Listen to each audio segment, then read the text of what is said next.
Bismillahirrahmanirrahim. Assalamualaikum warahmatullahi taala wabarakatuh. Alhamdulillah, hari ini saya nak buat sedikit sharing tentang kepentingan perancangan keuangan.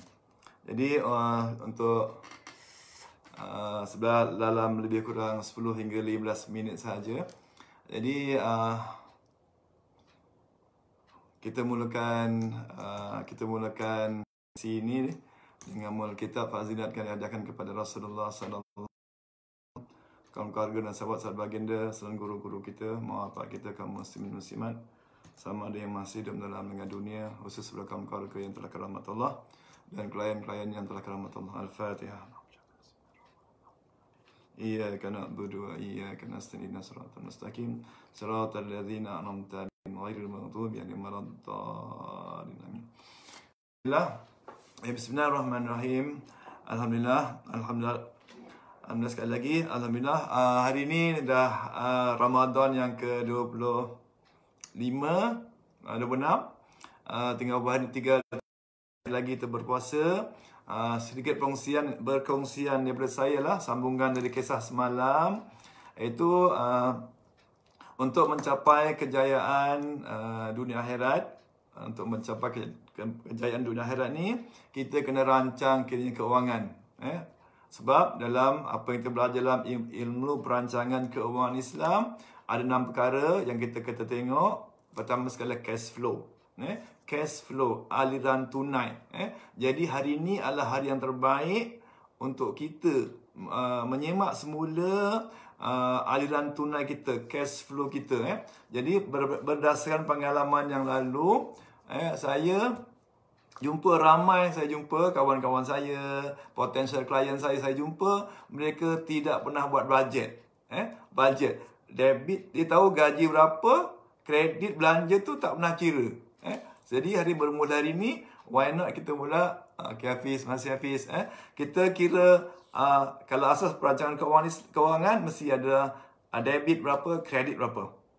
Jadi bila ada debit berapa, kredit berapa, kita akan tahu sama ada kita lebihan atau ada kekurangan. Jadi serupa juga, sebab tu kalau kita sebagai seorang perunding takaful atau perunding keuangan, kita kena tahu atau kena cash flow. Ini asas utama, cash flow. Jadi cash flow adalah debit dan kredit. Kalau jumpa customer pun debit dan kredit. Selalunya kadang sekarang ni dalam PKP ni lagilah kita kena jaga, sebab kita tak tahu berapa lama lagi kita akan jadi macam ni. Ikut teori kata lepas raya akan okey, tak tahu lagi. Malaysia okey, luar negara tak okey lagi. Jadi mungkin makan bertahun-tahun. Sebab tu kita kena rancang keuangan kita, terutamanya sebab kita tengok kisah-kisah para Nabi Rasul. Contohnya kisah Nabi Yusuf. Kisah Nabi Yusuf, 7 tahun bagi kemewahan, 7 tahun bagi kesusahan. Semua dengan kita juga. Sebelum ni tak terfikir pun akan berlaku PKP. Berlaku akan wabak macam ni. Sebab kita tak ready pun pasal keuangan kita. Jadi balik ni kita asingkan to make sure that kita berjaya dunia akhirat. Kenapa? Saya selalu cerita dalam saya punya presentation, apabila kita meninggalkan dunia ini besok, kita akan tinggalkan 3 perkara dan bawa 3 perkara. Yang kita tinggalkan adalah keluarga, harta, pangkat dan hutang. Yang kita bawa hanyalah sedekah jariah, ilmu yang bermanfaat dan doa anak yang soleh. Jadi perancangan keuangan ni perlu dibuat. Debit berapa, kredit berapa. Jadi yang bila sebagai seorang atau agent atau bukan, kita kena buat. Contohnya debit berapa. Debit berapa? Debit sumber pendapatan gaji. Yang kedua, daripada mana? Hasil sewaan. Kalau kita ada rumah sewa, ada tanah disewakan. Yang ketiga, pelaburan. Kita di investment kat mana-mana. Sekarang hari ni berapa return from investment kita. Lepas tu expenses. Expenses ni kita bagi 2 bahagian. Pertama adalah fixed expenses, kedua variable expenses. fixed expenses apa? Sebab kita urus keuangan kita. Kita kena buat saving sebanyak mungkin. Adalah kalau merujuk kepada surah Al-Baqarah 240, dia kata kita kena ada setahun kehidupan. Maknanya ada duit macam mana?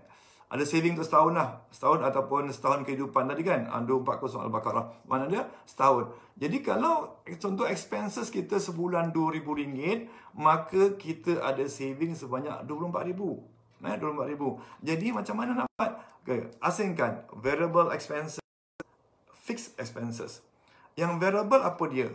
Contoh yang fixed, bayar kereta, bayar rumah, bayar apa sebagainya. Yang fixed lah, yang tak boleh ubah. Yang tu yang variable. So kita buang yang variable dulu. Contoh sekarang, bila kita buat budget, income RM2,000 atau RM3,000, expenses RM3,000. Sepatutnya saving. Sebab tu saya jumpa ramai di kalangan kita orang-orang Melayu tak ada saving. Tak ada saving. Jadi saya simpati lah situ. Simpati saya pun mula-mula tak ada saving juga. Jadi mana yang variable kita asingkan dan kita cuba kurangkan. Contoh yang variable expenses yang kita boleh kurangkan. Contohnya apa? Bil astro, utility lain. Utility contohnya TNB, air, handphone dan sebagainya. Yang fix, rumah, kereta. Dalam keadaan sekarang ni bagusnya kerana ada moratorium untuk kereta, loan pinjaman perumahan atau kenderaan sebagainya. Kalau kita tak ada bajet, duit tadi jangan kita belanjakan. Contohnya bayar kereta RM500 sebulan, jangan dibelanjakan. Put aside sebagai saving kita untuk kecemasan. Jadi at least nanti kalau kita ada lebihan tadi, baru kita pecahkan 30% daripada lebihan tadi kita untuk buat apa?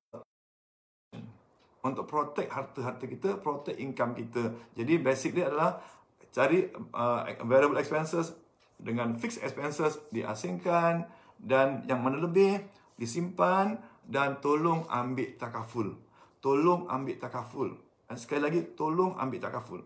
Saya baru semalam, saya agak sedih sebab apa?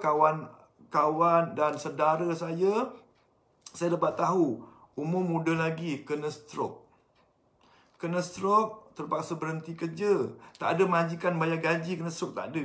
Kena berhenti kerja, dan bila berhenti kerja saya tanya keluarga dia apa yang menyara hidup dia. Dia kata isteri terpaksa bekerja. Isteri, anak 4 orang kecil-kecil lagi, isteri terpaksa bekerja.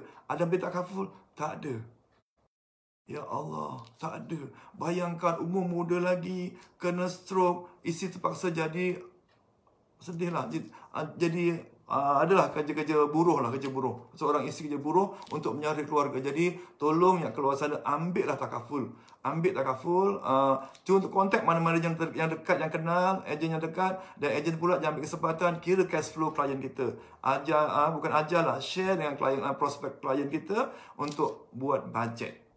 Buat budget dan nak habis masa saya dan nak budget. Jadi at least kita memberi perkhidmatan terbaik kepada klien, dan klien kita dapat good protection. Dia tolong yang kat luar sana, saya telefon kawan-kawan saya yang lama-lama, check yang yalah, bila dah berlaku macam tu, selalunya kadang-kadang saya malas juga. Bila berlaku macam tu, saya tertrigger kawan-kawan baik saya. Saya telefon dia, engkau dah ambil belum? Ni, dah ada.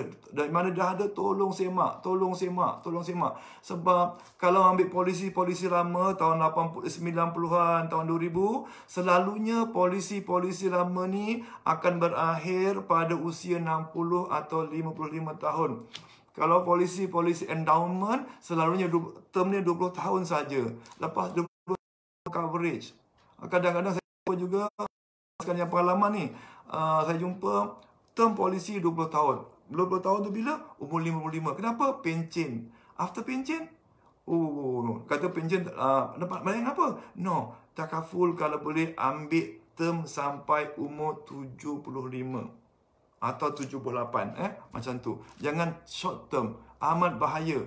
Saya dah banyak berlaku. Saya dah lama dalam industri ni, dah 18 tahun, 19 tahun. Terlalu banyak yang jumpa. Saya pernah juga uruskan claim klien saya sendirilah, accident, meninggal dunia, dapat pampasan 20,000. Saya menangis. Saya hantar cek, saya menangis. Saya dah check tu kenapa? Kenapa cuma 20,000? Tapi masa tu polisi education, anak dia accident atau keluarga accident, ada kereta yang meninggal seorang, yang lain ada yang kena cacat ada. Jadi yang seorang meninggal tu saya hantar cek 20,000. Kami hantar cek 20,000 dan saya amat sedih lah. Kenapa hanya 20,000? Jadi mana dia tolong yang kat luar sana cek balik berapa polisi. Sementara masih cuti ni, kat work from home ni, buka polisi, buat list down polisi kita. Sebab saya jumpa berdasarkan pengalaman juga, kadang ambil polisi banyak medical card. No. Medical card hanya boleh pakai satu je, tak boleh pakai dua kat hospital, tak boleh. Tolong, jadi naikkan coverage. Saya mohon coverage. Pengalaman lalu mengajar saya jadi saya mohon kawan-kawan saya luar sana. Terima kasih Cik Wahid ada kat sini, Johanna. Wahid banyak klien, antara klien yang support saya awal-awal lagi tu, dan saya kerjaya dalam peluang keuangan ni. Terima kasih Cik Wahid. Jadi tolong jadi itu sahaja dari saya untuk hari ni. Lama-lama tak boleh. InsyaAllah kita sambung besok. Mudah-mudahan ilmu yang sedikit ni bagi bermanfaat. Jadi jumpa kawan-kawan kita, saudara mara kita, tolong buat bajet. Cek balik debit and credit. Mana kalau duit tak cukup, contohnya nak ambil takaful tapi tak cukup duit, jangan usah hati. Yang variable expenses cuba dikurangkan, dan mana fixed expenses juga, contohnya apa yang sekarang ni saya jumpa, bayar PTPTN, bayar loan personal loan, tolong di-adjust. Jumpa bank, call bank, nego untuk buat dia panggil realignment. Contohnya kalau PTPTN bayar RM200, cuba minta nego dengan PTPTN, cuba bayar RM100. Untuk tempoh apa, setahun ke 2 tahun. Yang RM100 tadi ni kita ambilkan takaful. Untuk apa? Untuk in case berlaku macam kawan saya tadi, saudara saya tadi. Kalau berlaku amat sedih. Jadi mudah-mudahan ilmu ni bermanfaat. Jadi insyaAllah, kalau yang perlu dia boleh takaful kat sini, Cik Izan, Cik Hafiz, lain ni terus sukses maklumat kepada masyarakat, kerana untuk tip untuk perunding takaful atau nak mulakan kerja yang takaful, yang kat luar sana 95% yang ambil takaful adalah underinsured. Under. Dan saya, pengalaman saya juga pun, saya jarang jumpa orang-orang Melayu, walaupun gaji dia RM10,000 sebulan, cover death benefit 1 million. Jarang jumpa. Sekarang saya jumpa seorang je. Seorang peguam, saya jumpa, dia cover dia 1.4 million. Betul, itu saya tengok cover, betul, yes. Death benefit 1.4 million. Seorang saya jumpa, lain tak ada.